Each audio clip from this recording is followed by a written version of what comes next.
When Donald Trump was sworn in as the 47th U.S. president, he proclaimed the dawn of a new golden age.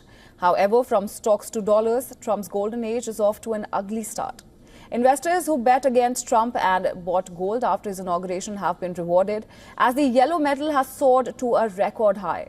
In this next report, we decode how trade wars on multiple fronts were the defining moments from 100 dizzying days of Trump 2.0. Take a look. Under Trump 2.0, sell American assets trend has gained traction. People wanted the new administration firing up US economic and market dominance with a bevy of tax cuts and deregulation. However, Trump's second term is marked by a fire hose of tariffs and geopolitical uncertainty, which have generated some of the most extreme market swings in recent history. Not what Americans expected. Trump acknowledged that tariffs are politically risky for him, but vowed to plow on regardless.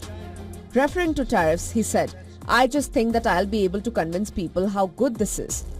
But Wall Street stocks, which started Trump's second term near record highs, marked their worst post-inaugural slump since Gerald Ford took office in 1974.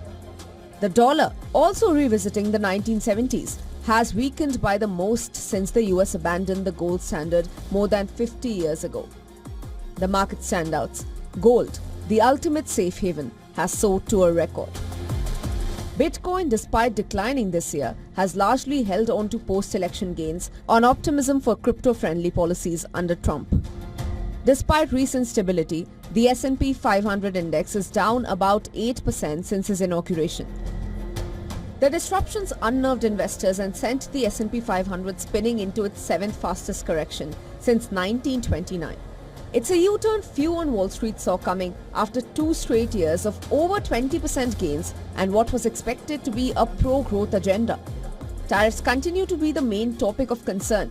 The diverging earnings reports and weak outlook from big tech firms reflect the global uncertainty from trade tariffs. Apple said tariffs will add $900 million in costs this quarter. But there seems to be some good news. China is contemplating trade talks with the US. That is the first clear sign of some easing in the trade war between Beijing and Washington. Japan and many other countries seem to expect a trade deal with the US soon.